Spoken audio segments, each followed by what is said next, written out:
Bonjour à tous, je suis ravi de vous retrouver pour ce 4e épisode d'Inside the Cube pour parler mise en route et service après-vente. Aujourd'hui, on est chez notre client Matfer Bourja, équipementier pour des cuisines professionnelles, qui a choisi l'ICBP Flex comme moyen de production. On retrouve tout de suite Claude Pérou pour parler chantier. C'est parti.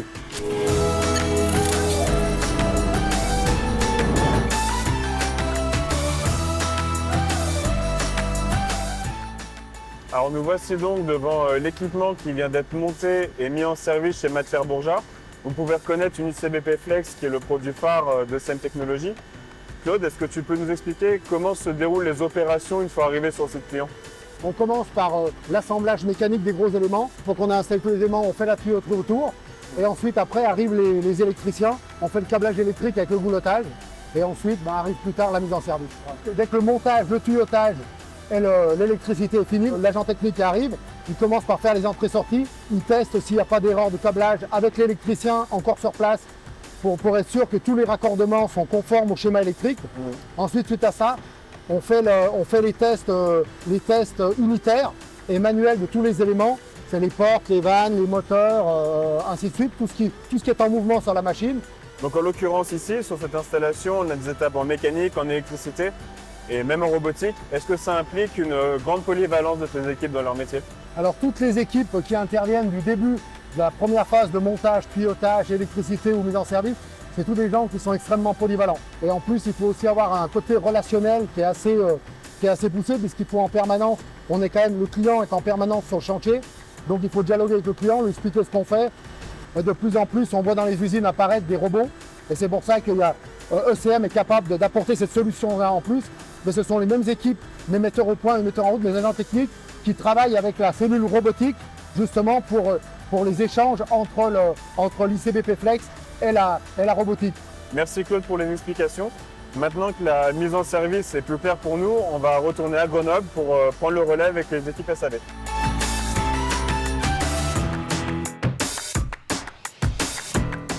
Michel, est-ce que tu peux nous expliquer comment est organisé ton service? On est ici à Grenoble, il y a la production, on est présent partout dans le monde ensuite.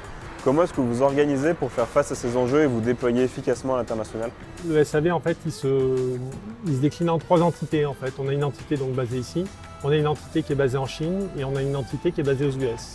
Donc en fait, sur chaque continent, c'est tout simplement pour être au plus proche de nos clients et puis limiter le temps d'arrêt de production. Donc c'est vrai qu'on a des équipes dédiées sur chaque continent et on a également des stocks de pièces de rechange qui sont sur chaque continent. Du fait de cette présence à l'international, comment est-ce que vous organisez pour être réactif du fait qu'on ait 3 entités? Alors la force du SAV chez ECM, en fait, c'est d'avoir ses propres ressources. On est un peu comme une micro-entreprise au sein d'ECM. On a notre propre bureau d'études avec un projeteur mécanicien, un projeteur électricien, un automaticien. On a également notre propre service achat et on a notre administration des ventes. Ça nous permet d'accroître notre réactivité. Michel, dernière question. Est-ce que votre périmètre d'action se limite uniquement au four ECM Technologies ou est-ce que vous effectuez des prestations de services pour d'autres marques de four? C'est vrai qu'on suit au quotidien nos installations, donc les installations ECM, les installations Certel, les vieilles installations LPA qu'on rétrofit souvent. On a l'exemple d'un four derrière nous. Mais on intervient également sur d'autres marques de four, bien entendu, sur lesquelles on fait des rétrofits. Et on propose également des pièces de rechange et des maintenances sur tout type de four. Alors comme l'a souligné Michel, les équipes du SAV doivent faire preuve d'une grande réactivité et on voit ça tout de suite avec Sylvie qui est chargée d'affaires SAV.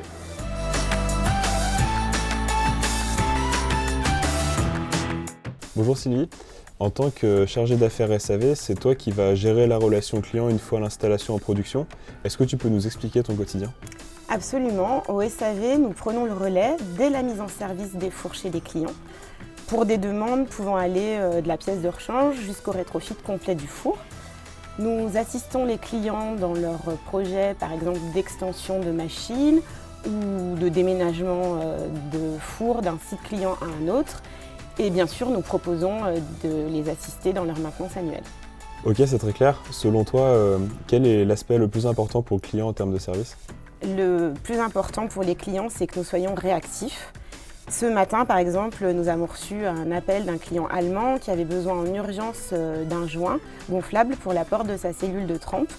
Donc là, via le stock de pièces de rechange que nous avons au magasin, via le RP, nous avons pu en urgence envoyer une demande au magasin qui a pu la traiter, faire en sorte que via l'interaction entre les services, cette pièce soit apportée dans la foulée au service expédition, qui l'a emballée et l'a fait partir, de sorte que la pièce arrivera maximum 24 heures après la demande du client directement sur son site. Alors cette pièce, elle part en Allemagne. Est-ce que vous êtes réparti par zone géographique en tant que chargé d'affaires SAV? Absolument. Pour ma part, je travaille essentiellement avec l'Italie et les pays germanophones pour les ICBP. D'autres de mes collègues se consacrent à d'autres types de fours, d'autres zones géographiques. Certains de mes collègues, par exemple, sont en charge des relations avec les filiales, notamment notre filiale chinoise et notre filiale américaine. Pour conclure cette mini-série Inside the Cube, on retrouve tout de suite Laurent Pellissier, notre président, pour nous donner le mot de la fin. C'est parti. Monsieur Pellissier, bonjour. Merci de nous accorder un petit moment pour conclure cette série Inside the Cube. On a pu voir qu'on maîtrisait toute la chaîne de valeur. Quel est l'intérêt pour ECM Technologies d'intégrer tous ces savoir-faire? Si je ne me trompe pas, on est les seuls à le faire, et pourquoi vous avez pris cette décision? Bonjour Florian, c'est effectivement très important d'avoir tous les savoir-faire dans l'entreprise. On est une vraie entreprise industrielle qui va de la conception des équipements à leur fabrication, chaudronnerie, montage, câblage, mise en route. On a des relais partout dans le monde pour la mise en route des machines par nos filiales. Et bien sûr, on a tout ce qui est innovation qui est dans les différents Synergy Centers aux États-Unis et en Europe. Donc ce métier complètement intégré est vital pour l'agilité de l'entreprise, la maîtrise des coûts et de la qualité.